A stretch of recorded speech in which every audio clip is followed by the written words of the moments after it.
خلیجی ریاست قطر کے دارالحکومت دوحہ میں کل ایک بہت تاریخی معاہدے پر دستخط ہونے والے ہیں، اور یہ معاہدہ امریکہ اور طالبان کے درمیان پچھلے 19 سال کی خونریز جنگ کے بعد پہلا ایسا معاہدہ ہوگا امن کا اور افغانستان میں خوشحالی لانے کا۔ اس کے لیے انتظامات یہاں تقریباً مکمل بتائے جاتے ہیں، لیکن ابھی بھی کچھ باتوں پر اختلاف پایا جاتا ہے۔ ابھی بھی آخری لمحات تک جو ہمیں خبریں ملی ہیں ان کے مطابق ابھی یہ طے ہونا باقی ہے کہ اس معاہدے پر طالبان کی طرف سے کون دستخط کرے گا اور امریکہ کی طرف سے کون کرے گا۔ دونوں فریق جو ہیں وہ ایک دوسرے سے کچھ مطالبات کر رہے ہیں، جیسے اطلاعات ہیں کہ ملا برادر کہتے ہیں کہ وہ اس وقت تک اس پر دستخط نہیں کریں گے جب تک جو امریکی وزیر خارجہ ہیں مائک پومپیو وہ ان کے برابر کے ہم پلہ ہم منصب ہیں، تو ان کو آنا چاہیے اور اس پر دستخط کرنے چاہیے۔ تو اس پر اختلافات چل رہے ہیں، ابھی اس کو ختم کرنے کی کوشش کی جا رہی ہے۔ اس سلسلے میں ہم نے طالبان جو دوحہ میں ان کا دفتر ہے اور جو لوگ ہیں ان سے کئی بار پچھلے 48 گھنٹوں میں رابطے کی کوشش کی ہے، لیکن ان کی طرف سے بھی بالکل خاموشی ہے۔ ایسے لگتا ہے جیسے وہ دوحہ سے غائب ہو گئے ہیں۔ یا تو یہ ہے کہ مصروف زیادہ ہیں اپنی سرگرمیوں میں، تیاریوں میں، یا پھر یہ ہے کہ وہ یہ نہیں چاہتے کہ میڈیا کے ساتھ اس وقت انٹریکشن کر کے کوئی ایسی بات کریں جس کا اس معاہدے پر منفی اثر پڑے۔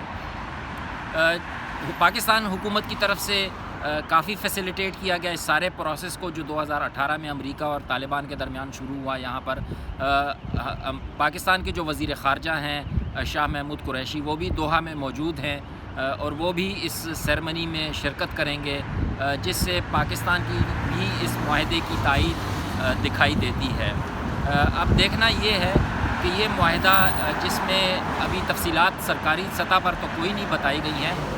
لیکن جو اطلاعات ہمیں ملی ہیں، جو ذرائع نے ہمیں بتایا ہے، اس کے مطابق کچھ تفصیلات کافی سخت ہیں۔ اب جیسے باتیں یہ ہو رہی ہیں کہ امریکی افواج کا جو انخلاء ہے وہ کتنی مدت میں ہوگا افغانستان سے۔ طالبان جو ہیں وہ پہلے دن سے یہی چاہ رہے ہیں کہ مکمل انخلاء ہو، ایک امریکی فوجی بھی افغانستان میں باقی نہ رہے، لیکن جو ہمیں بتایا جا رہا ہے اس کے مطابق امریکی جو ہیں وہ 14 سے 16 ماہ میں افغانستان سے انخلاء کا ان کا ٹائم ٹیبل ہوگا، اور یہ مرحلہ وار ہوگا، بتدریج اس میں کمی آئے گی۔ دوسرا جو ایک بڑا پوائنٹ ہے وہ یہ ہے کہ طالبان کی جو بات چیت ہے افغان حکومت کے ساتھ وہ اس معاہدے کے مطابق شاید اگلے ماہ مارچ میں شروع ہونا ہے۔ اس میں کیا پروسیس ہوگا، وہ کس طرح سے ہوگی اور کیا وہ ہو پائے گی، سب سے بڑا سوال یہی ہے، کیونکہ جو طالبان ہیں وہ پہلے دن سے افغان حکومت کو، جسے وہ کٹ پتلی حکومت کہتے ہیں، ان کے ساتھ بیٹھ کر مذاکرات کے لیے تیار نہیں تھے۔ تو اس معاہدے میں شاید وہ بھی شامل ہے کہ ان کو یہ کرنے پڑیں گے، اور یہ بھی اطلاعات ہیں کہ کابل سے اس سیرمنی کے لیے ایک 6 رکنی افغان حکومت کا ڈیلیگیشن بھی آ رہا ہے، جو کہ یقیناً یہی کہا جائے گا کہ اپنی ذاتی حیثیت میں بحیثیت افغان اس میں شرکت کریں گے۔ اور یہ بھی بتایا جا رہا ہے کہ اس معاہدے میں جو طالبان ہیں وہ اپنے 5000 سے زائد جو جنگی قیدی ہیں ان کی رہائی کا مطالبہ بھی کر رہے ہیں۔ تو یہ جو ڈیلیگیشن آ رہا ہے ان کے ساتھ بیٹھ کر اس پر بھی کوئی ابتدائی بات ہوگی، اور یہ پروسیس کیسے چلے گا آگے اس پر بھی طالبان اور افغان حکومت کے درمیان بات ہوگی۔ تو انتہائی اہم دن ہوگا افغانستان کی تاریخ میں، اور دیکھنا یہی ہے کہ یہ معاہدہ کتنا چل پاتا ہے۔